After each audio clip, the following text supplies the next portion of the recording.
Welcome to the Shed and Shine podcast. I am Gino Wickman. This is where Rob Dubé and I help driven entrepreneurs shed their shit, free their true selves, unlock true entrepreneurial freedom, and shine. We truly appreciate you taking the time to spend with us, and we hope to make a huge impact on you. Hello and welcome back. This episode I call What is the Ego? So as I pondered this a little bit, I have been trying to figure this darn thing out for 27 years. I thought back to what age I was when I really started to hear the word ego for the first time and become aware of the word ego. And so 27 years later at 57, I feel like I can describe it the best ever. But I also feel like I've got it about half right.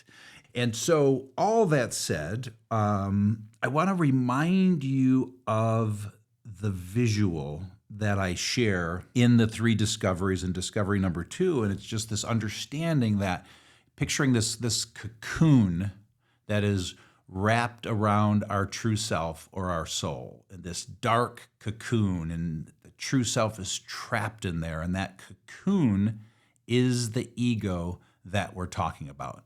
That cocoon is the mind, the powerful mind, and its ability to make shit up. Its ability to protect you from everything that happened to you in your life. It's hanging on to all of it in most cases, and it never wants you to feel that pain again. And so it's always thinking 20 steps ahead so you never feel that pain again. And so unfortunately, you are not free. And the idea is to start to understand the ego, understand the dynamic, understand all the stories it has made up, understand how it's protecting you, see that, and then start to shed that. On that, I want to read to you a list of words. And so from the book Shine, I want to share a list to get your gears turning and understand when your ego is showing up. So play along, and you have a copy of Shine nearby. It's pages 76 and 77. But ego activity, as Danny Brooks describes it in her book, The Extraordinary Ordinary You, when your ego is showing up, these are the words, these are the emotions, these are the feelings. And so fear, dread, uncertainty, anxiety, anger, frustration, stress, difficulty, guilt, shame, judgment, lack, self-doubt, worry, apathy, resignation, cynicism. Whenever those things are showing up for you, that's your ego. That's the cocoon. That's the opportunity to raise the red flag and say, uh-oh, ego's kicking in. Now I'd like to share some soul words. When it's coming from your true self, when it's coming from your intuition, when you're truly free from the cocoon and living from your true self, things like unconditional love, and safety, and certainty, and inner knowing, and intuition, and calm, and ease, peace, acceptance, freedom, joy, inflow, open, wisdom, openness. So then there's a saying I heard 3 years ago that I've now heard 100 times, and it finally kind of clicked. And I might have shared it in a previous episode. It seems like I have, but it's this saying to see life as it is. And when I heard it the first time, and the 5th time, and the 10th time, I just couldn't comprehend it. I didn't get it. I didn't know what it meant. And it's now so clear to me that when we dissolve our ego, get our ego to take the back seat. Again, you never want to fight the ego. That will never end well. But the idea is when your ego dissolves, you will then see life as it is. And it gets really scary. And some things aren't so pretty, and some things are very scary. And when you see it, you can't unsee it. And so see life as it is. And I'm just going to keep kind of riffing, and hopefully this gets clearer and clearer and clearer. The next thing that comes to mind is plant medicine. Okay. And this is one where right now my ego is going, you're not going to talk about that. You're not going to talk about it. So I've touched on it. So it's no secret that I've done plant medicine. It's been very helpful for me in dissolving my ego. It wasn't plant medicine that was the biggest contributor to me understanding my ego and beginning the journey of dissolving it. I would say there were 4 things. And I would say meditation, being one of them, was probably the most profound. Number 2, as I said, is plant medicine. Number 3 is 2 very powerful books, Untethered Soul and Letting Go. And then the 4th is a great therapist. And so plant medicine was just one of 4 things that were very profound, in addition to 100 other things that I've done. But those are kind of the big 4 for me. But the reason I want to bring up plant medicine, and the reason that this came to me, is what plant medicine did for me is it turned off my ego. So what various forms of medicine journeys do is they just turn off your ego for 2 to 4 hours and give you this beautiful opportunity to see life without an ego. Now, the disclaimers there are really important because, first of all, it is not for everyone. The medicine journey world out there is an absolute shit show, and so many driven entrepreneurs are running to that as the end-all be-all salvation, and it's not for everyone. That's the first disclaimer, and I would just urge you to please listen to your gut. Listen to your intuition. Is it calling you to do that? Is that the way that you need to start to dissolve your ego? For me, I needed a sledgehammer to the head because my ego was so strong. But remember, meditation, great books, a therapist, and we list 30 other things in the book Shine. There are many great ways to dissolve your ego. If you choose to do it, I would urge you to consider a couple things. First of all, in most cases, when people do plant medicine, the studies are showing that it's net neutral. They get that beautiful opportunity for 2 to 4 hours to see life without their ego. And within a few months, they go right back to being who they were, and the ego takes over again. A couple other things I always like to share is if you're going to do it, make sure you do it in a clinical setting, not a recreational setting. And a clinical setting, again, is more clinical, professional. They have integration, and it's all about integrating what happened, not just having this, wonderful 2 to 4 hour recreational experience. With that said, again, my ego is freaking out about sharing this, but I've always been so afraid to share it in the last couple years, and then something just shifted for me that I just don't care. And this is from a guy, I've never done a drug in my life.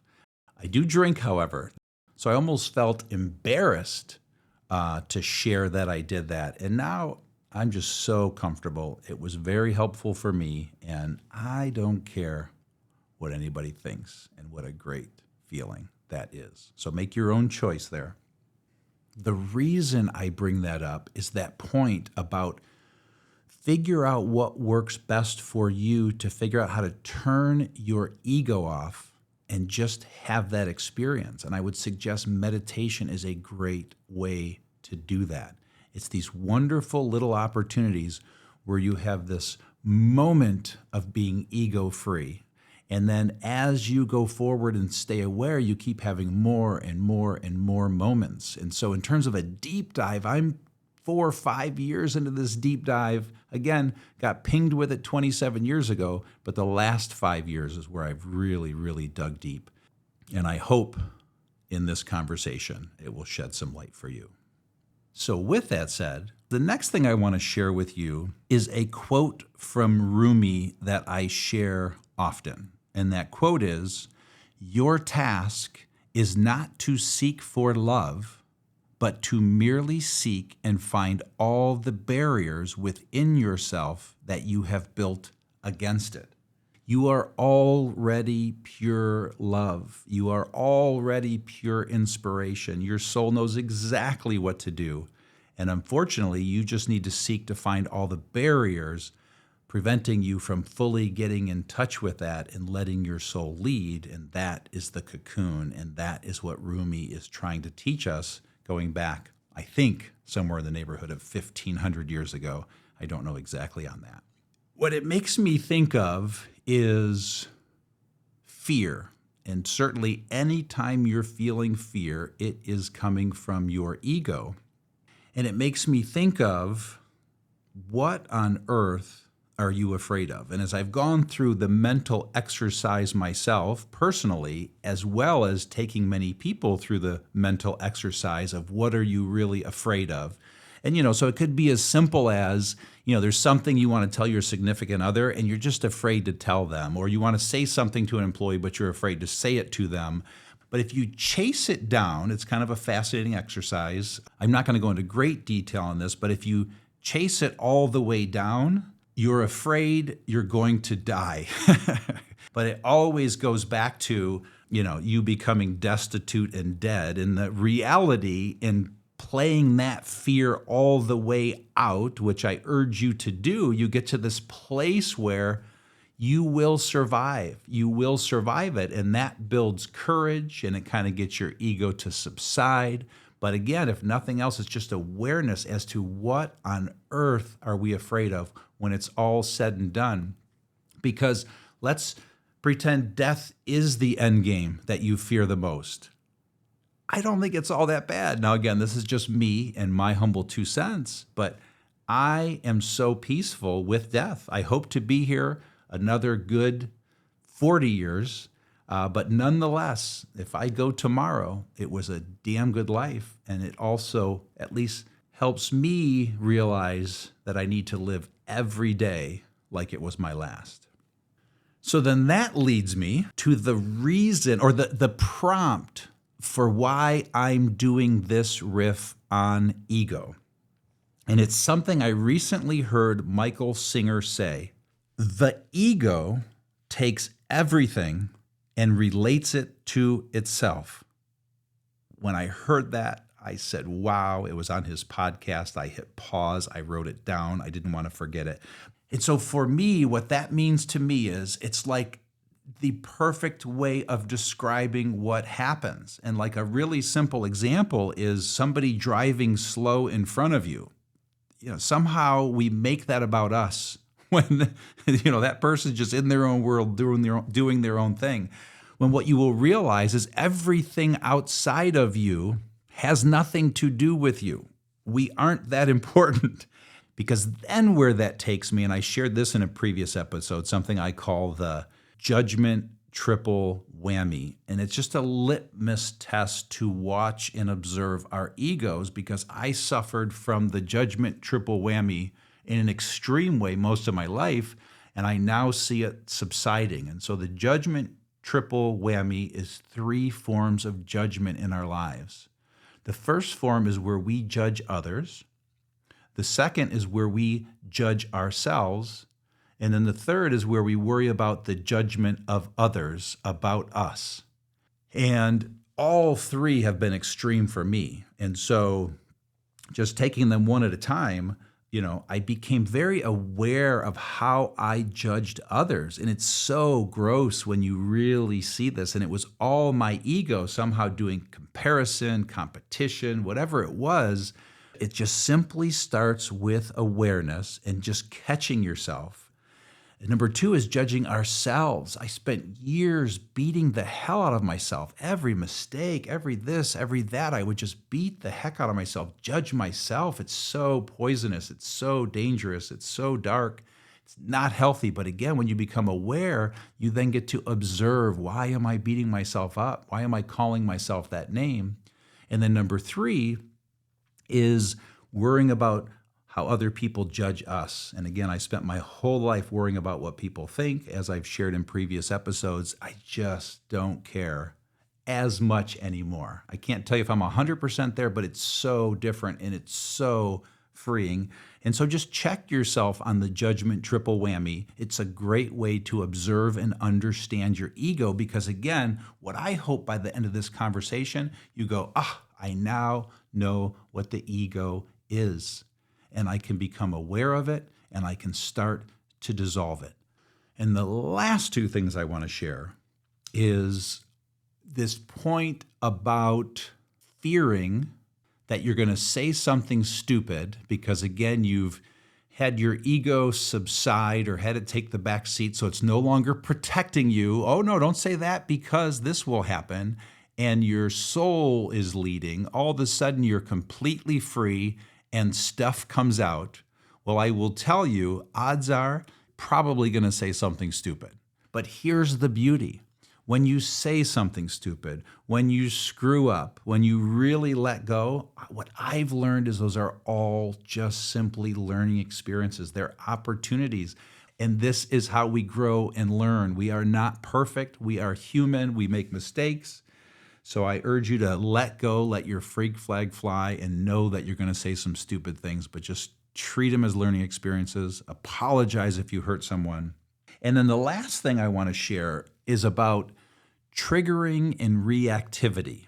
So this came to me because this is one of the greatest examples of your ego being in charge, you being trapped in the cocoon. And that is when you get triggered or when you are being reactive. And so it's all about awareness, as we keep talking about, but just now as you go forward, pay attention to when you get triggered. And again, that's just when your central nervous system gets so amped that you react, whatever it is. And the idea is to become aware of why you got triggered, what triggered you, why you reacted like that. Dig into why. You're going to chase that down to some pain somewhere, a layer that you need to shed. And if you will continue to do that, all of a sudden, you will not get triggered very often and ultimately get to a place where anything anyone says or does simply passes right through you. And I promise you, you can get there. And so with all of that said, hopefully it was clear. Hopefully it made sense. Hopefully you better understand what the ego is. And I urge you to keep having these conversations with people that love you enough, that trust you enough, that you feel safe around, that you're able to have these conversations. Because for me, as I do, it just keeps getting better and better and better, clearer and clearer and clearer. My energy keeps going higher and higher and higher. I keep feeling more peace, more creative, more inspired, and my intuition is doing a lot more leading these days than what it was in my 20s, 30s, and 40s. Thanks for listening. Thank you for listening in today. We truly appreciate you taking the time to spend with us, and please tune in for the next episode. Until then, if you'd like to see where you are on your true self journey, go to shedandshinepodcast.com to take the true self-assessment and receive personalized guidance. If you're all ready to begin your inner world journey with Rob and myself, please join us for the next round of the 10 Disciplines group coaching program. We wish you all the best in freeing your true self. Stay focused and much love.